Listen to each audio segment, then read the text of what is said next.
Greetings, fellow hunters. Well, our look at Supernatural Season 6 now concludes with the Season 6 finale, The Man Who Knew Too Much. Sam wakes up on a park bench when two policemen try to move him along. He has no memory of who or where he is, but his first instinct is to take the policeman down. Afterwards, he's running from a patrol car when he bursts through the back door of a bar and scares a bartender named Robin, who tells him that the bar is closed. When she learns that he has amnesia, however, she takes pity on him and tries to help. Robin wants to take Sam to the hospital, but he refuses. He feels he has to be somewhere, to stop something. When he sees a book by H.P. Lovecraft in the bar, snippets of memory assault him. He sees flashes of Dean, Balthazar, and Bobby, who says something about Lovecraft. He doesn't recognize them, but the last thing he sees is a sign for a motel called the Night Owl. When he and Robin look online, they learn that the motel is real just 2 towns over. Robin insists on driving him, and when they arrive, Sam instinctively knows that he's staying in the room with the best escape route. Robin is disconcerted, even more so when Sam opens the door to his room with her credit card and she sees the papers and another evidence of Sam's hunting occupation over the walls. When she finds a pile of fake IDs, she starts to leave, but Sam sees the newspaper clipping about a missing woman named Eleanor Visiak and collapses. Sam remembers finding Eleanor bleeding from her stomach in an alley with Dean and Bobby. In his memory, he hears Eleanor tell him that Castiel and Crowley kidnapped and tortured her for information about opening a door to purgatory. She broke up Castiel, took over the interrogation, and told them everything they wanted to know. Bobby asks Eleanor how close they are to getting in, and she tells them that they just have to wait for the lunar eclipse tomorrow, and that they have reason to get what they need: the ritual, the blood of a virgin, and the blood of a purgatory native. Before she can tell them where Castiel and Crowley are, she dies, and Castiel appears. He tells them to stop interfering, but Dean refuses. Castiel tells him that if he backs down, he'll save Sam when everything's over, and then touches Sam's head, tearing down the wall in his head. Sam starts to have the vision, and Robin asks him what he remembers. He tells her that his name is Sam and that he was with 2 guys, one a male model type and one an older man named Bobby. He finds an address for Bobby in his contact book, takes the car keys on his desk, and goes inside with Robin. He instantly knows that the Impala is his car, and while Robin says her goodbyes, she warns him that he might not like what he finds if he goes to Sioux Falls. As they talk, Sam hears something and tackles Robin to the ground, just in time to avoid being shot by someone who looks exactly like Sam. When Sam and Robin drive to Sioux Falls, it's revealed that Sam is actually comatose in a dream state as a result of Castiel touching his forehead and breaking down the wall that death created in his head. Dean and Bobby have put his unconscious body in Bobby's panic room, but they're running out of time, but they want to stop Castiel from opening the door to purgatory. When Balthazar appears and betrays Castiel by giving up Crowley's hiding place, they decide to leave Sam behind with a note that lets him know where they'll be. Meanwhile, in Sam's head, Sam is in a confrontation with his doppelganger, reveals that Sam was actually unconscious after Castiel broke the wall in his mind. He learns that the doppelganger in his mind is soulless Sam, and he has to kill soulful Sam in order to take control over his body in the real world. The 2 Sims play a game of cat and mouse where soulful Sam emerges the victor. As he dies, soulless Sam tells him that there's another Sam, one that's worse than him. Sam then absorbs soulless Sam and regains his memories of the time he was soulless. He remembers that Robin is actually a victim of a demon attack, one who he mercifully killed when the demon tried to use her as a hostage. After Sam apologizes for failing to help her, she disappears. Back in the real world, Castiel meets with Crowley, who has assembled the necessary ingredients for their ritual. Castiel wants to renegotiate their deal. He will not give Crowley the souls, so Crowley can either flee or die. The demon leaves Castiel with the blood for the ritual. Still trapped inside his head, Sam travels to Bobby's house and meets the 3rd Sam, who is comprised of the memories of his time in Lucifer's cage. Torturous Sam tries to convince Sam not to reabsorb him, as he's not strong enough to face those memories, but Sam is adamant that he needs to wake up and help Dean and Bobby. Torturous Sam wishes him luck and then allows Sam to kill him. As he integrates in Sam's mind, Sam's physical body seizes out of control. Later, Castiel confronts Balthazar. He says that Dean is coming, and someone among them is a traitor. Balthazar asks him who it is, and Castiel tells him that he doesn't know, but he wants Balthazar to investigate. He reveals his inner turmoil to Balthazar, telling him that he tries his best in impossible circumstances, and feels abandoned and misunderstood. Balthazar tries to cheer him by saying, "You've always got little old me." Before Cassiel teleports behind him and stabs him with the angel blade, replying, "Yes, I always have you." Right before watching the angel die with no visible emotions. Dean and Bobby arrive at Cassiel's hideout and scope out the building.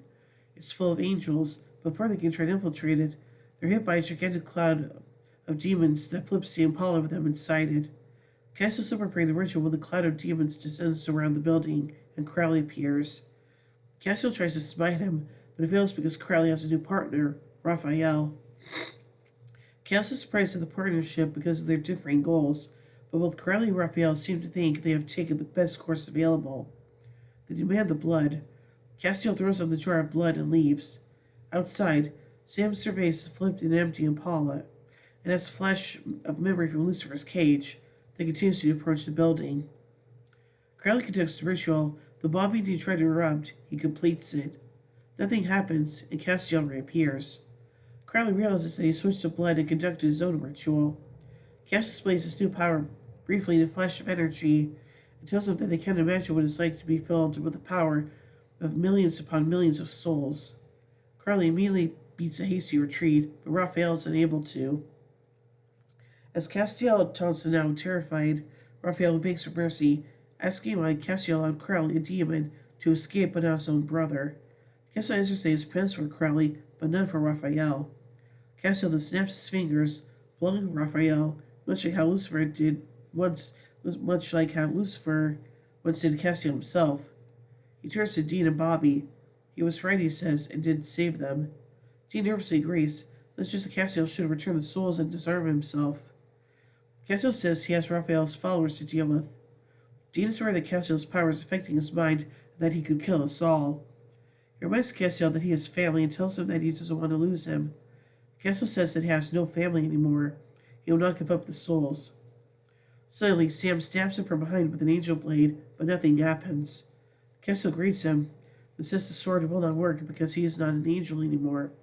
It says he is a new god, a better one, and then they must venerate him or be destroyed. They look at him in horror. Oh boy. So anyway, let's take a look at some continuity surrounding this episode. Last episode, Castiel kidnapped Dr. Vistiak for information on Purgatory. Castiel is working with Crowley, who he terminates their alliance in the middle of the episode. Castiel obliterates Raphael in the same manner he did Castiel in Lucifer Rising. Lucifer obliterated him the same way in Swan Song, respecting the interesting note that is both that notice that both occurred during a season finale. This episode marks Balthazar's and Raphael's last appearances. And now let's take a look at some trivia surrounding this episode. This is the last episode written by Aaron Kripke in the show.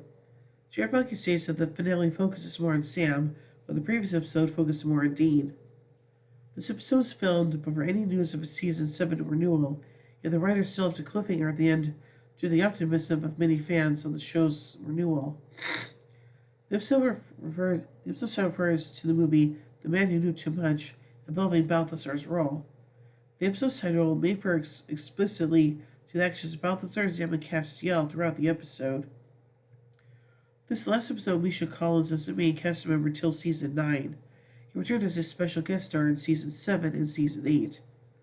The scene where Sam takes on two policemen is reminiscent of a scene from The Bourne Identity, in which the main character takes on two policemen in a similar manner. The scene where Dean and Bobby arrive at the warehouse where Castiel is located is reminiscent of a scene from Jurassic Park. Dean and Bobby hear loud thuds in the distance from the yet to be revealed cloud of demon smoke. They turn to receive vibration ripples in a puddle. This refers to a scene in Jurassic Park of the vibration ripples in a glass of water where the T-Rex footsteps can first be heard. After seeing the puddle, DC makes a connection to the Jurassic Park scene and says, "T-Rex, maybe?" The demon smoke flipping over the Apollo is also similar to the T-Rex flipping over the Jeep. The Leviathans technically have a cameo in this episode, as they are absorbed into Castiel with all the souls of Purgatory. They're fully introduced as the show's new villains in the next episode, Meet the New Boss. It's interesting to note that similarities between the culminating events of this season and those that transpired in Season 4. The circumstances are fairly similar in the motivations and consequences, though some differences are present due to having two antagonists in season 4 to singular in this season. Comparable situations include Castiel as Sam, a wayward hero who attempted to do good, making questionable decisions, but through an unforeseen factor ends up causing a cataclysmic mistake. Castiel releasing the Leviathans, which will revealed in the next season, and Sam releasing Lucifer. Crowley as Ruby, the scheming ally of the wayward hero, ultimately betrays him to his archenemy. Crowley betrays Castiel to Raphael to seize power, while Ruby was a double agent to release Lucifer. Raphael is Lilith, the archenemy of the wayward hero, whose death somewhat coincided with the release of the hidden evil. Raphael is killed as Castiel absorbs all the souls, including the Leviathans, and Lilith's death is the final seal to release Lucifer. Sam is Dean, the hero's ally whose refusal to comply leads to their incapacitation. Sam's will is removed by Castiel, and Dean is attacked by Sam while attempting to prevent him from leaving with Ruby. Balthazar is Castiel, the repentant underling who originally worked with the wayward hero until he realizes the hero's plan to be flawed and immoral. And betraying the hero to the original ally, he is killed for his treachery. Balthazar is killed by Castiel after informing Dean and Bobby of his hideout, and Castiel is killed by Raphael for removing Dean from the White Room. Dr. Visiak plays the role of the possessed nurse whose blood Sam had to drink, an innocent who the wayward hero kills as a sign of their ruthlessness. The Leviathans, though not revealed until the next episode, are Lucifer, then an evil whose presence and danger is not realized until it is too late. The Leviathans stowed away Castiel's body instead when he releases the souls, and Lucifer's release was caused by Lilith's death. The kidnapping of Lisa and Ben serves a similar purpose to Zechariah's trapping of Dean. Both serve as distractions for the hero's ally to prevent them from interfering with the grand plan. The repentant underling is the one who allows for the hero's ally to prevail. The way Dean as Castiel will remove all traces of him from Lisa and Ben's memories is the same as Jamie Novak failing to give up all notions that he could ever return to his family. The characters learning about Castiel's allegiance with Crowley comes to roughly the same point in the timeline as the revelation that Sam was drinking demon blood to fuel his power, sinister methods unveiled. Both Castiel and Sam plead to Dean to remain faithful to their actions by reminding his familial bond with them. While Sam and Dean arrive seconds after the final blow is struck, attempting to attack whoever's responsible. Sam attacking Castiel and Dean stabbing Ruby. After making the mistake of unleashing a terrible monster upon the world, the wayward hero works through the next season for redemption and to defeat the enemy they released. Sam sacrifices himself to send Lucifer back to the cage, and Castiel aids Dean in killing Dick Roman, effectively defeating the Leviathans. Both wayward heroes also end up trapped where they banish their monster back to. Sam in the cage and Castiel in purgatory. Both are rescued by an outside force. Sam by Castiel in death, and Castiel by Naomi and her soldiers. The season 6 Castiel has many parallels to fallen angel Lucifer. Both are commented to be extraordinarily loved by God. Crowley says that God loves Castiel most because God resurrected him, and vice versa, and Metatron calls Castiel God's fave. Lucifer was confirmed by God to have been his favorite son, though God seemingly lost most of his affection for both, if he ever had any for Castiel. Both see their shady actions justified by their unfair situation and insist on the necessity of their deeds. Both have given up and killed parts of their family. In favor of their own ambition, Castiel killed Balthazar, his licensed young friend and brother, and Lucifer killed Gabriel, his younger brother. The only difference is that Lucifer tried to avoid the harm of his brethren by pleading with Michael and Gabriel to step out of his way, and even cried for Gabriel, while Castiel murdered his brothers in cold blood without any signs of regret, though he did kiss himself to atone for his mistakes later on in the show. Both are idolized by the brother they've killed. Gabriel always said he loves Lucifer, and Balthazar idolized Castiel for bringing an age of freedom to angels. Both were corrupted by an evil force. Castiel was tempted by the demon Crowley and became prideful, while Lucifer was corrupted by the mark of Cain. Both had a powerful evil force inside them that was locked away by God. Castiel had the souls of purgatory and the Leviathans inside of him, while Lucifer held the lock to the darkness. Both have proclaimed themselves God. Castiel after absorbing all the souls from purgatory, and Lucifer in season 11, while the latter did it mostly to mock God and the angels. Both are currently hated in heaven. Both have slash had power to scourge heaven and hell. Castiel in his God mode had the power to easily kill Raphael, the most powerful angel left, and so each and every of his followers, saying that there was no way to hide. He said that he would wipe out hell, which could mean the eradication of demonkind or hell in general, if it didn't need a place for his enemies. Lucifer wished to use the Antichrist, destroying all angels of heaven, and to annihilate all demons once they run out of use. Both were once righteous angels, but Castiel has become his natural self again, while Lucifer is still evil. Both have a special connection to the Winchesters. Castiel is Dean's and Sam's best friend, while Castiel shares a deeper bond with Dean, and Lucifer shares a faded bond with Sam, though we confirmed to actually dislike, and to extent even hate, both Winchesters. The key difference between Lucifer and Castiel is that Castiel wished to protect humanity at all costs. Lucifer wanted to destroy it at all costs.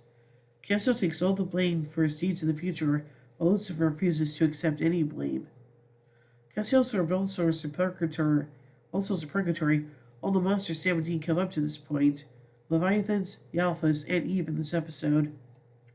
Castiel's sucking up all the souls in purgatory is similar to the movie Ghost Rider, where Blackheart sucks up all the souls of San Venganza, exponentially increasing their power, and the twist of Castiel becoming invulnerable to weakness, and Blackguard becoming vulnerable to formal invulnerability. And then finally, let's take a look at a couple errors. When Solo Sam was hunting the Crossroads demon in his flashback, he used his regular firearm, which shouldn't have any effect on a demon. While Sam is running from Solo Sam in the woods, his gun disappears and reappears between shots. So overall, as the finale to season 6, this episode is really damn good and definitely says some events that's going to happen in the next season. So yeah. So overall, I give The Man Who Knew Too Much 5 Impalas out of 5. Well, to the next year as we took the Supernatural Season 7, beginning with Meet the New Boss. Well, hope you guys enjoyed this look at Supernatural Season 6, and tune in next month as we take a look at Arrow Season 6. So be on the lookout for that. So, until next year, carry on, my wayward sons and daughters.